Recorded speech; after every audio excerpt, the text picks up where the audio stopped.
Hi Sagittarius, welcome. Ano yung papasok sa buhay mo sa susunod na 30 days?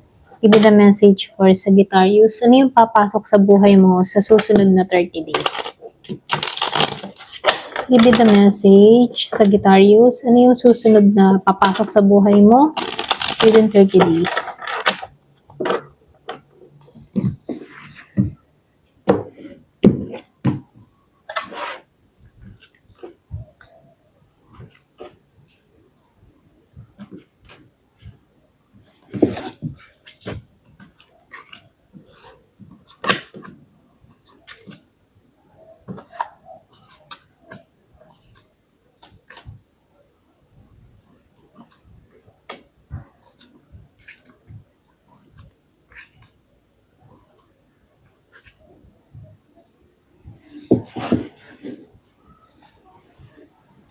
So, nakikitaan ko dito, no? Meron ka ditong ikakat, yung iba sa inyo.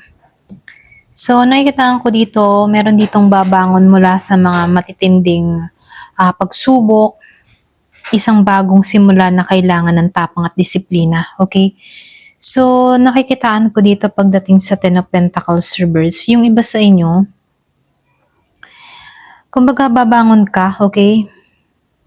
Kumbaga, nasa healing phase ka, ayan, pasensya na, nasa healing phase ka dito, no? So, nakikitaan ko dito, meron ditong instability sa pamilya. Yung iba sa inyo, pera, pwedeng long-term plan. Kumbaga, nakikitaan ko dito, hindi na matibay yung dating akala mo secure dito sa Ten of Pentacles reverse.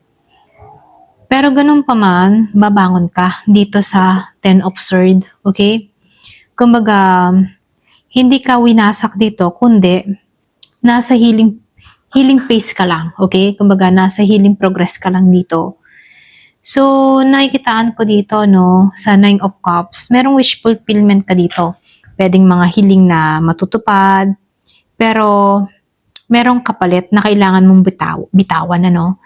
So, lumalabas din dito, yung iba sa inyo, nakikitaan ko dito, meron kang lalayuan, iiwasan, pwedeng mga fake friends or pwedeng third party. Yung iba sa inyo, no, meron nung nakikitang third party energy. Kumbaga, pipili ka na dito ng totoo eh. Okay? Ito lang nakikita ko, no.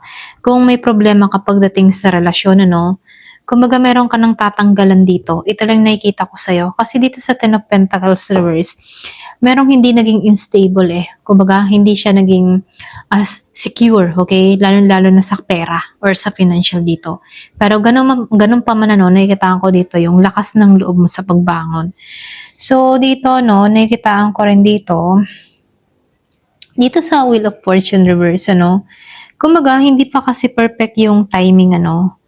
May mga delay, pero hindi naman to denial. Kumbaga, dito may mga pagsubok lang, pero nakikitaan ko dito, timing lang kailangan para umayon sa'yo dito yung kapalaran. So, nakikitaan ko rin dito, no, sa The Sun reverse, yung iba sa inyo, hindi ka pa full na masaya. Para bang meron ka pang pinagdadaanan, ano? Pero ganun pa man, dahan-dahan babalik tong saya na inaasam-asam mo rito. So, nakikitaan ko rin dito, pwedeng pagdating sa isang tao, no? Pwedeng problema ka sa isang tao. Kung meron kang kadiling na Virgo, no? So, nakikitaan ko dito, no? Pwedeng yung iba sa inyo, hindi mo to pinagkakatiwalaan pagdating sa pera, mga pangako, or maging sa responsibilidad, okay? Pwedeng meron tong mga pangako na hindi natupad, kumbaga napako yung kanyang mga pangako rito, no? Pero ganun pa man, dahil lumabas ang The Fool, ano, meron kang bagong simula rito. So, ibig sabihin, umaasam-asam ka pa rin, no? Naniniwala ka sa leap of faith. Kumbaga, may mga papasukin kang bago, kahit meron ka ba. Pwedeng bagong experience, bagong trabaho, iba sa ginagawa mo noon. So, nakikitaan ko dito, para bang bahala na si Tadhana. Ganon yung energy mo dito. Okay? Yung iba sa inyo, pwedeng travel din to, okay? So, nakikitaan ko rin dito, no?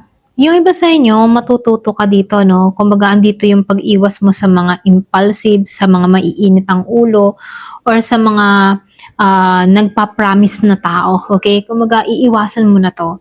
So, lumalabas din dito sa Seven of Swords doon, ano? nakikitaan ko dito na meron ka ng pag-iingat or pwede rin sinasabihan ka dito na mag-ingat ka, may lihim or pwede rin may half-truths or taong hindi buo yung tapat sa'yo. Okay? So, nakikitaan ko dito yung iba sa inyo, pwedeng meron kang kadili na Gemini, Libra, and Aquarius. Okay? Meron lang ako nakikitang konting lihim. Okay? So, nakikitaan ko rin dito sa Five of Cups, meron lang akong nakikitang nanghihinayang pagdating sa nakaraan. Pwedeng meron kang person dito na Scorpio, Cancer, or Pisces, Pero hindi na ito magdidikta sa future mo, no? Ito yung nanghihinayang na lang. Pero ganun pa man, nakikitaan ko rin dito, dito sa New Moon Reverse, kumbaga, meron lang mga konting delay, pero meron akong nakikitang bagong plano. Hindi pa ngayon, pero malapit na, Kumbaga, meron akong nakikitang pagbabago. Okay? So, yung mensahe lang sa'yo, sa loob ng 30 days, may pagputol ka na sa mga maling security or pwede ring maling tao, maling pangako, okay? Kumaga meron kang ikakat dito, okay? So, nakikita ko dito, andito ka sa phase ng emotional healing.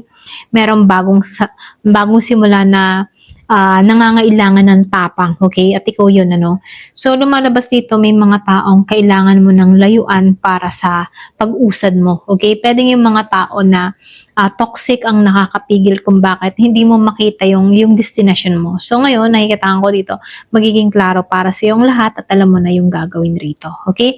Ayan, hanggang dito na lamang po. Thank you for watching. Love and peace.